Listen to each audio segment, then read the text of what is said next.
Assalamualaikum warahmatullahi wabarakatuh. Kami dari kelompok 2 akan mempresentasikan tentang faktor-faktor pendidikan. Perkenalkan, nama saya Ian Zulki Pratama. Perkenalkan, nama saya Anang Gimnasir Kusnadi.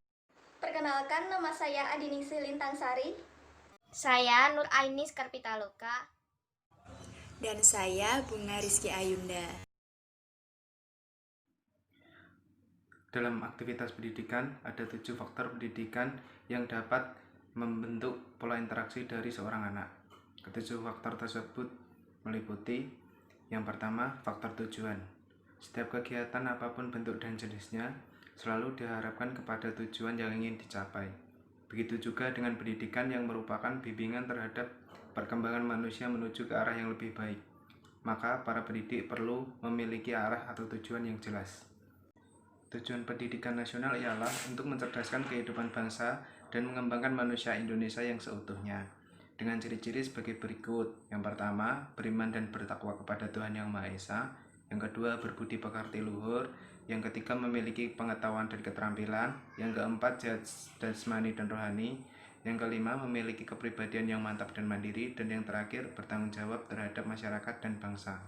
Yang kedua, faktor pendidikan. Dalam hal ini, kita dapat membedakan pendidik itu dalam 2 kategori, yaitu yang pertama, pendidik menurut kodrati, yaitu orang tua. Yang kedua, pendidik menurut jabatan, yaitu guru. Sebagai orang tua perlu memberikan didikan kepada anaknya, selain asuhan, kasih sayang, dan perhatian.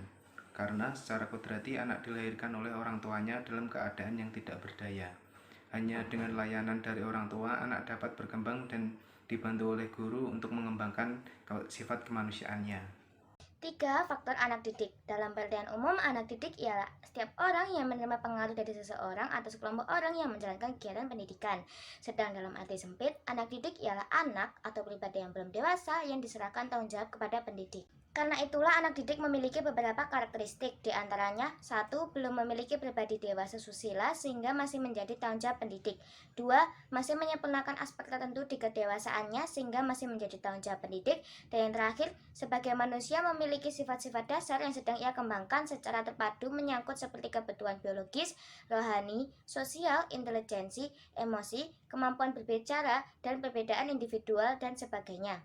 Peserta didik dalam usia yang sama memiliki profil materi pengetahuan yang berbeda-beda.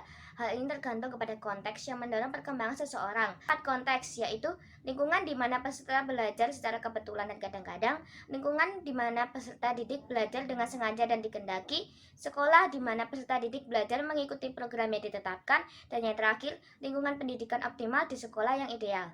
4. Alat pendidikan. Alat pendidikan adalah suatu tindakan atau situasi yang sengaja diadakan untuk tercapainya suatu tujuan pendidikan yang diinginkan. A. Macam-macam alat pendidikan.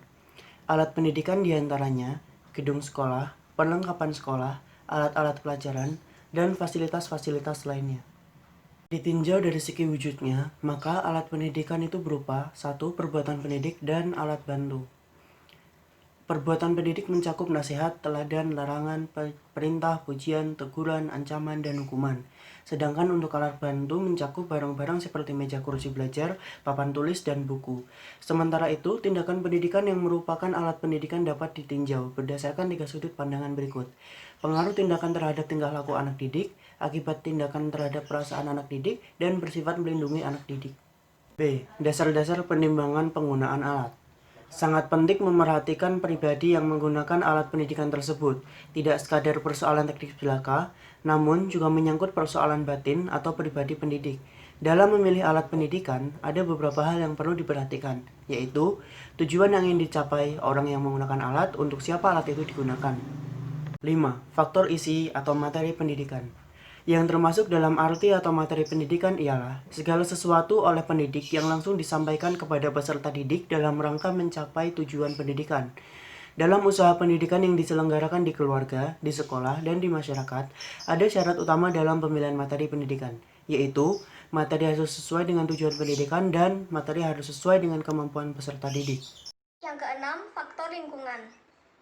Faktor lingkungan meliputi kondisi dan alam dunia yang memengaruhi tingkah laku, pertumbuhan, dan perkembangan manusia dengan cara tertentu. Menurut Ki Hajar Dewantara, lingkungan-lingkungan tersebut meliputi yang pertama, lingkungan keluarga, merupakan lembaga yang pertama dan utama dialami oleh anak, di mana orang tua bertanggung jawab memelihara, merawat, melindungi, dan mendidik anak. Kedua, lingkungan sekolah yang bertanggung jawab atas pendidikan anak-anak selama diserahkan kepada mereka untuk wujud peran mereka sebagai lembaga pendidikan. Dan yang ketiga, lingkungan organisasi pemuda sebagai lembaga pendidikan yang bersifat informal dan mempunyai corak ragam yang bermacam-macam. Peran organisasi pemuda utamanya adalah dalam upaya pengembangan sosialisasi kehidupan pemuda. 7. Faktor metode. Faktor metode ialah cara yang dilakukan oleh pendidikan dalam menyampaikan suatu pendidikan kepada anak didiknya. Metode yang biasa dipakai yaitu yang pertama, metode ceramah, yaitu di mana pendidik menjelaskan kepada anak didik isi materi, namun metode ini cukup membosankan.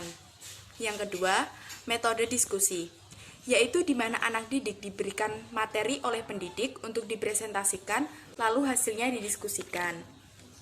Yang ketiga, metode tanya jawab, yaitu di mana pendidik memberikan kesempatan kepada anak didik untuk menanyakan apa yang tidak diketahui dalam materi pelajaran. Yang keempat, metode pemberian tugas, yaitu pendidik diberikan tugas kepada anak didik, dengan begitu dapat memahami materi yang disampaikan.